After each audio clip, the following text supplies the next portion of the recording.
অনেক কথা। তাহলে আপনি বলেন শাবানুল মুআজ্জমের প্রায় ৩-৪ দিন চলে গেছে।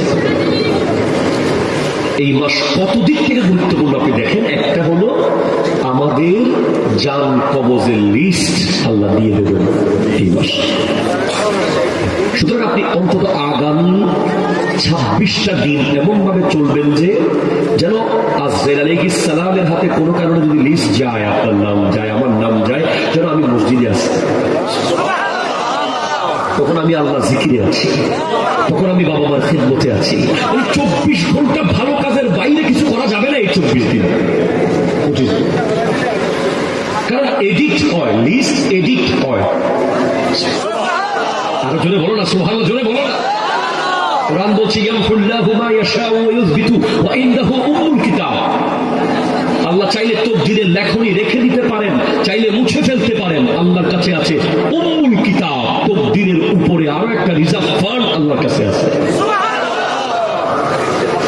ধরুন আপনার নাম চলে যাচ্ছে লিস্টে, হঠাৎ আপনি আপনার মায়ের সেবা করতেছেন, মায়ের হাতে ৫০০ টাকা একটা নোট দিয়েছেন, আপনার মা জায়নামাজে বসে হাত তুলে দিয়েছে, সাথে সাথে হায়াতের ১০ বছর বেড়ে গেছে।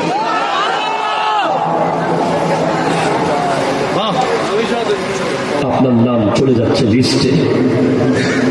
আপনি রাস্তায় এক মিসকিনকে তার ঘরের জন্য একবেলা খাবার কিনে দিয়েছে। সে হঠাৎ আল্লাহকে বলছে আল্লাহ আমাকে দিয়েছে। সাথে সাথে আল্লাহ আপনার হায়াতকে আরো ৫০ বছর দিয়ে দিতে পারে।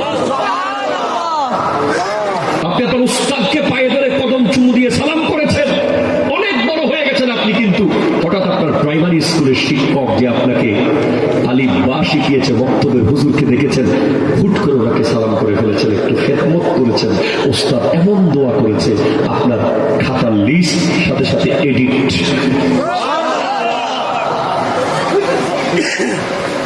এই জন্য এই ২৫টা দিন এমন কিছু করার চেষ্টা করে যেন না থাকলেও বাজেট যেন চলে আসে, যেন আরো কয়েকটা শবে বরাত আমরা যেন পাই, আরো কয়েকটা রমাদান যেন আমরা পাই।